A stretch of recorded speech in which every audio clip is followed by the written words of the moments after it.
सभी को नमस्ते। उम्मीद है आप सब लोग अपने एग्ज़ाम के लिए पढ़ाई कर रहे होंगे। सर्वेयर का एग्ज़ाम है, अच्छे से पढ़ाई करना है, रिवीजन करना है, मॉक टेस्ट ज़रूर देना है जिससे प्रैक्टिस बेहतर हो। ठीक है, आज की क्लास में हम ऑब्जेक्टिव्स ऑफ अकाउंटिंग ये सारी चीज़ें डिस्कस करेंगे, प्रिंसिपल्स एंड प्रैक्टिसेस उसके साथ साथ। तो आज की क्लास में हमें करना क्या है, मेन एजेंडा रहेगा जितने भी टर्म्स होंगे, जो कोई थोड़े टफ टर्म्स होंगे वो सारे मैं एक्सप्लेन करता जाऊंगा। इसके बाद क्लास होने के बाद आप लोग बुक रीड करेंगे, जो कुछ भी समझ नहीं आएगा उसे पेंसिल से कहीं साइड में लिख लेंगे किसी अपनी रफ नोटबुक में, और कभी अगर हम दोबारा मिलते हैं तो वो भी डिस्कस कर लिया जाएगा। ओके, देन आज की क्लास स्टार्ट करते हैं। सबसे पहली चीज़ जो आती है चैप्टर में वो आती है टेक्नो कमर्शियल। टेक्नो कमर्शियल का मतलब क्या होता है? अगर इस वर्ड को थोड़ा तोड़ा जाए तो ये बनेगा techno plus commercial. Techno means technical knowledge होना और दूसरा कमर्शियल नॉलेज होना।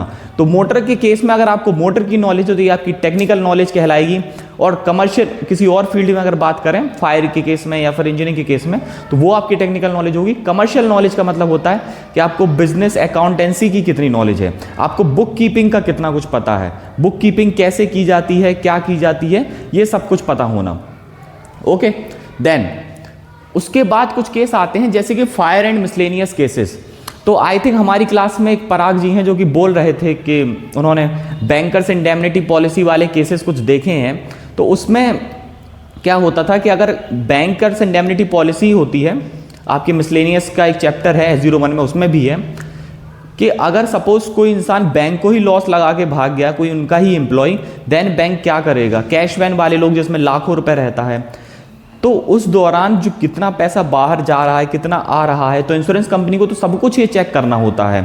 पूरी बुक्स की नॉलेज की जाती है, पूरी अकाउंटिंग प्रैक्टिसेस देखी जाती है। तो इसके लिए वो प्रिफर करते हैं एक चार्टेड अकाउंटेंट को, जिसको अकाउंटेंसी की परफेक्ट नॉलेज हो, जो बता सके कि आखिर सही ढंग से रीड कर सके।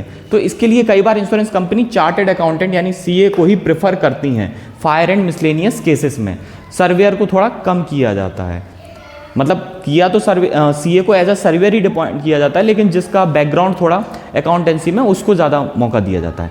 देन इसके बाद आते हैं बुक कीपिंग। बुक कीपिंग का क्या मतलब होता है? बुक कीपिंग का मतलब होता है पूरे रिकॉर्ड्स बनाना, कितना सामान बिक रहा है, कितना आ रहा है, कितनी एम्प्लॉयज़ के प्रति हम खर्च कर रहे हैं, कितना इंफ्रास्ट्रक्चर पे खर्च कर रहे हैं, पूरा बुक में मेंटेनेंस करना। तो अब इसके एग्जाम्पल क्या क्या हो सकते हैं बुक कीपिंग के? तो इसका एग्जाम्पल है बैलेंस शीट। बैलेंस शीट 31 मार्च को बनती है, हर कंपनी की, गवर्नमेंट हो या प्राइवेट हो, हर कोई बनाता है उसी टाइम में, कितना खर्च किया है पूरा टोटल लायबिलिटीज एंड एसेट्स के साथ। दूसरा है प्रॉफिट एंड लॉस अकाउंट, ये भी बुक कीपिंग का ही पार्ट है। इसके बाद आता है double entry book keeping. Double entry book keeping यानी डे टू डे ट्रांजैक्शन करना, डेली का day to day transaction note करना, कितना ट्रांजैक्शन हो रहा है पर डे में, इस हिसाब से। Then next one and the most important one, इससे 1 से 2 क्वेश्चन पक्का आना है, रिसीवर, डेब्टर, ओज, इन सारी चीज़ों में क्लियरिटी होना। जैसे कि रिसीवर को हम डेब्टर भी बोलते हैं एंड गिवर को क्रेडिटर बोलते हैं। तो ओस और ओड पे बाद में जाएंगे, पहले रिसीवर और ये वर्ड आप लोग याद करें। आज के बाद रिसीवर नहीं बोलना है जब तक एग्जाम चल रहा है, डेब्टर बोलना है, गिवर नहीं बोलना है, क्रेडिटर बोलना है। तो लेने वाला रिसीवर और देने वाला गिवर, इतना क्लियर है? तो लेने वाले को हम डेब्टर भी बोल सकते हैं और देने वाले को क्रेडिटर भी बोल सकते हैं। अपने केस में सोच के देखें, जब आप बच्चे हुआ करते थे, घर में मम्मी पापा से पैसे मांगते थे, तो उस केस में आप ले रहे हैं तो आप डेब्टर हैं, और आप दे रहे हैं, पेरेंट्स दे रहे हैं, तो वो क्रेडिटर हैं। ओके, और यही बैंक के एग्जाम में अगर हम बैंक के एग्जाम्पल लेके देखें तो जो लोन ले रहा है वो डेब्टर है और जो लोन दे रहा है वो क्रेडिटर है। ये आप लोगों के मोबाइल में भी कई बार मैसेज आया होगा बैंक से या कहीं और से कि आपके अकाउंट से जब भी आप पे करते होंगे पेटीएम या गूगल पे से, तो एक मैसेज आता होगा कि आपके मोबाइल से 100, 200, 500 इतना रुपए डेबिट हुआ है, या जब भी बैंक से कुछ पैसा आए तो आपके अकाउंट में इतना क्रेडिट हुआ है। आई होप, मैं ये मान के चलता हूँ ये डेब्टर और क्रेडिटर सभी को क्लियर होगा, इसमें किसी को कोई कंफ्यूजन नहीं होना चाहिए। देन इसके बाद आता है ओज एंड ओड। ये बहुत कंफ्यूजिंग होता है बहुत से लोगों को, बट मैं थोड़ा क्लियर करने की पूरी कोशिश करता हूँ। ओज वो होगा जो रिसीवर है, जो ले रहा है, फिर से वही, और ओड वो होगा जो दे रहा है। ओस यानी लेने वाला, ओड यानी देने वाला। ठीक है, ये डी से आप डी डेब्टर कनेक्ट कर सकते हैं कि इसमें डी है यानी कि ये क्रेडिटर है, ये नहीं है। ठीक है, छोटी सी ट्रिक थी। तो जैसे कि एक एग्जांपल लेके देते हैं, ए ओस बी, ए ने बी को दिया है 100 रुपए, सॉरी ए ओस बी 100 रुपीज, ठीक है। तो ए ने बी को दिया है, तो ओस किसके साथ है, बी के साथ कनेक्टेड है, तो यहां पे बी क्या होता है अपना, बी होगा अपना यहां पे डेबिटर और ए होगा अपना क्रेडिटर।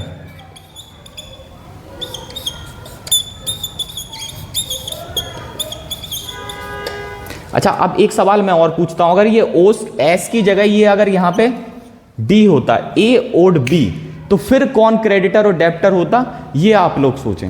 ये चीज शायद थोड़ी कंफ्यूजिंग हो सकती है, कंफ्यूजन कर सकती है, बट मैं यही कहूंगा आप लोग एक दो बार इसको रिवाइंड जरूर करें, आराम से समझ आ जाएगा, इट्स नॉट टफ।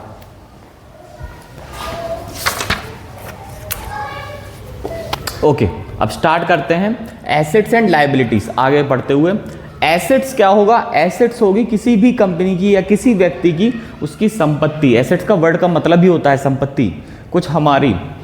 और लायबिलिटीज यानी कि हमारी बाध्यता, हमें देना है जो हमारा नहीं है, जो हमें दूसरे को देना है। तो अगर इंश्योरेंस कंपनी के कंटेक्स्ट में समझें तो लायबिलिटीज मतलब होगा क्लेम्स, कि उसे वो पे करने ही करने हैं, वो उसकी बाध्यता है। और एसेट्स होगी उसकी पावर यानी उसकी प्रीमियम। और अगर आम इंसान की ज़िंदगी में अगर देखें तो अगर उसने किसी से कर्ज ले रखा है, उधार ले रखा है, तो वो उसकी लायबिलिटीज़ में जाएगा, और अगर उसके पास कोई प्रॉपर्टी है, पैसा आता है, वो उसके एसेट्स में आएगा। काफ़ी इजी टर्म है, आप लोग आई होप समझ गए होंगे। इसके बाद आता है कि बुक कीपिंग के डबल साइडेड इफेक्ट्स होते हैं। पहले अकाउंट्स बनाना, उसको मेंटेन करना, तो उससे एक तरफ तो कुछ रियल अकाउंट्स बनेंगे, कुछ नॉमिनल अकाउंट्स बनेंगे, कुछ डेबिट अलग जाएगा और क्रेडिट अलग जाएगा। ऐसा तो है नहीं कि सिर्फ एक ही चीज़ रहेगी, तो वो अब समझने की ज़रूरत है। तो सबसे पहला आता है रियल अकाउंट्स। रियल अकाउंट्स में क्या होगा, जितनी भी टेंजेबल थिंग्स हैं, जैसे कि बिल्डिंग्स पे खर्च करना, फर्नीचर, फिक्सचर्स, थिंग्स, तो जो बिल्डिंग पे, फर्नीचर्स पे, फिक्सचर्स, इन सारी चीज़ों पे खर्च किया जाएगा, वो हमारा रियल अकाउंट्स में आएगा। Then personal accounts.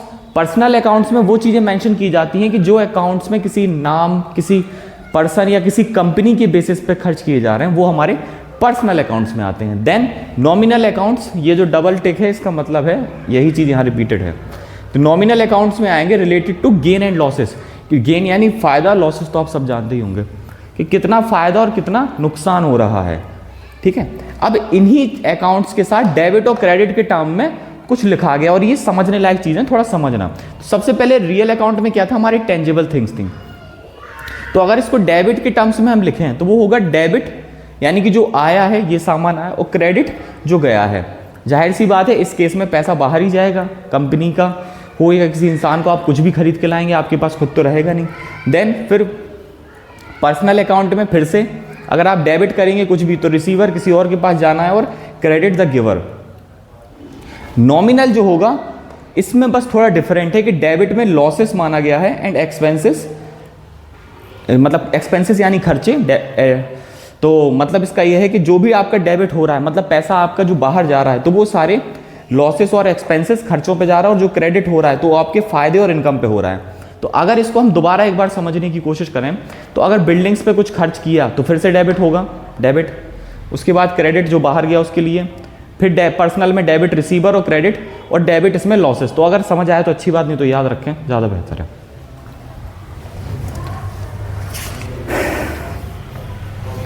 बुक पर आते हैं, तो सेल्स डे बुक यानी कि इसमें क्या होगा, वेरिफिकेशन फॉर सेल इनवॉइसेस।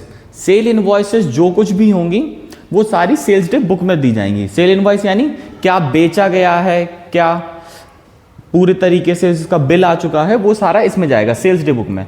इसके बाद आता है परचेज डे बुक। अब जो एक कंपनी है, सपोज अगर एक हम बिस्किट की ही कंपनी ले लें, तो जाहिर सी बात है बिस्किट गेहूं से बनता है, तो गेहूं तो वो खुद लगाते नहीं, तो उन्हें भी तो कुछ खरीदना है, तो वो भी अपने सप्लायर से कुछ खरीदते हैं। गुड्स ब्रॉट ऑन क्रेडिट, पैसा देके खरीदेंगे क्रेडिट पे, तो उसका जो सोर्स डॉक्यूमेंट होता है वेरिफिकेशन करने का, वो होता है परचेज इनवॉइसेस या फिर purchase day book. Purchase day book में पूरी परचेज इनवॉइस फिल की जाती है, क्या क्या वो खरीद रहे हैं अपने सप्लायर से, और भी जो मशीनरी अगर परचेज कर रहे हैं, जो कुछ भी हो, सब कुछ इस परचेज डे बुक में आएगा। एक पर्टिकुलर कंपनी के लेके बात चल रही है, बैलेंस, उसकी शीट्स वगैरह, क्या क्या बुक कीपिंग है, ये सब चल रहा है। इसके बाद आता है सेल्स रिटर्न्स बुक, कि सेल्स रिटर्न्स बुक में क्या होगा, अब आपके कस्टमर को आपसे कुछ नहीं खरीदना है, वो आपको रिटर्न करना चाहता है, तो ये आप कहाँ रखेंगे, ये रखेंगे आप सेल्स रिटर्न बुक के अंदर, और इसमें एक क्रेडिट नोट लगा दिया जाएगा कस्टमर के नाम पे कि ये पर्टिकुलर प्रोडक्ट हमारा वापस आया है। इसके बाद आता है परचेज रिटर्न्स बुक, कि परचेज में क्या एक पर्टिकुलर कंपनी क्या वापस करना चाहती है। ये तो रहा कि कंपनी जैसे ए है तो वो अपने कस्टमर को वापस कर रही है, ये पर्टिकुलर कंपनी ने अगर कुछ परचेज किया है तो वो अपने सप्लायर को क्या वापस कर रही है, तो वो एक डेबिट नोट लगा के एक सप्लायर को सेंड कर देगी। इसके बाद आता है bills receivable and payable book. इसका जो हमें रिसीवेबल बिल हुआ है, जितने भी हमें बिल्स मिले हैं, हमने खुद कंपनी को आए हैं, जो हमें पेमेंट आया है कस्टमर्स के थ्रू, ये बिल्स रिसीवेबल में आएगा और पेएबल बुक में आएगा जो हमें पे करना है। सपोज हमें सप्लायर को पे करना है या इलेक्ट्रिसिटी बिल को पे करना है, इलेक्ट्रिसिटी डिपार्टमेंट पे करना है, क्योंकि अगर आप ऑफिस या फैक्ट्री चलाएंगे तो जाहिर सी बात है कुछ बिल जनरेट होगा फैक्ट्रीज में भी, और भी कई सारे एक्सपेंसेस होते हैं, तो पेएबल बुक में यहाँ आएगा।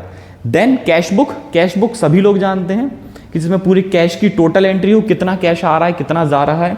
And last but not the least journal एक ऐसी बुक होती है जिसमें कई टाइप की एंट्रीज होती हैं, तो एक एक करके समझते हैं। ये एग्जाम में आने लायक क्वेश्चन है, डेफिनेटली आ सकता है, ध्यान रखें।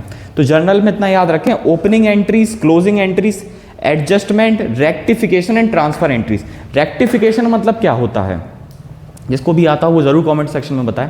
रेक्टिफिकेशन मतलब होता है सुधार करना।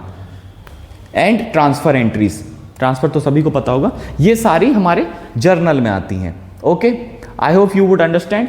आगे बढ़ते हैं हम। लेजर क्या होगा, तो लेजर होता है final entry of book from primary books. Primary books जैसे कि सेल्स बुक हुई, परचेज बुक हुई, तो लेजर उसमें क्या करेगा, हम एक फाइनल एंट्री बनाएंगे बुक्स की। लेजर में दो टाइप्स के लेजर्स आते हैं, पर्सनल एंड इम्पर्सनल।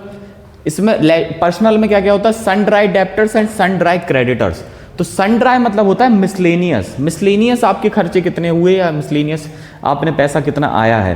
तो ये मिसलेनियस को आप मिसलेनियस ब्रांच मत समझ लीजिएगा। मिसलेनियस मतलब ये भी होता है कि कुछ ऐसे खर्चे जो मतलब इतने ज़्यादा इंपॉर्टेंट नहीं होते हैं। और इम्पर्सनल में आएगा cash book and journal ledger, जो जर्नली हम पूरा कितनी बुक्स आई हैं कुल मिला के हमने इतना याद रखना है। इसके बाद आता है ट्रायल बैलेंस।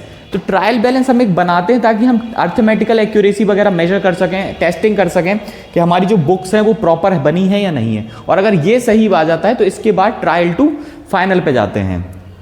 तो इसके बाद इसमें दो कॉलम्स होंगे, एक डेबिट कॉलम, एक क्रेडिट कॉलम ट्रायल बैलेंस में। तो डेबिट में क्या क्या आएगा हमारा, asset, loss and expenses. Credit में आएगा लायबिलिटीज, गेन्स एंड इनकम्स। तो अब देखिए डेबिट में क्यों आ रहा है, डेबिट मतलब होता है रिसीवर, ठीक है। तो हमारी जो प्रॉपर्टी है, एसेट्स है, वो तो है ही। लॉसेज जो हुए वो भी हमें ही हुए, रिसीव हमने किए। एक्सपेंसेस जो खर्चे किए तो वो भी यहीं से गया। और क्रेडिट में आएगा जो गिवर है हमारा, तो इनकम्स भी देना है, गेन्स वगैरह और लायबिलिटीज। इतना याद रखें, याद रखने के लिए ज़्यादा है यहाँ।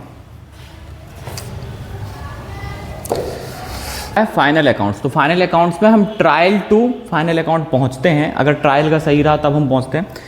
देन ये सारी चीज़ें फाइनल अकाउंट्स अलग होते हैं। मैन्युफैक्चरिंग अकाउंट, ट्रेडिंग अकाउंट और एक रह गया प्रॉफिट एंड लॉस अकाउंट।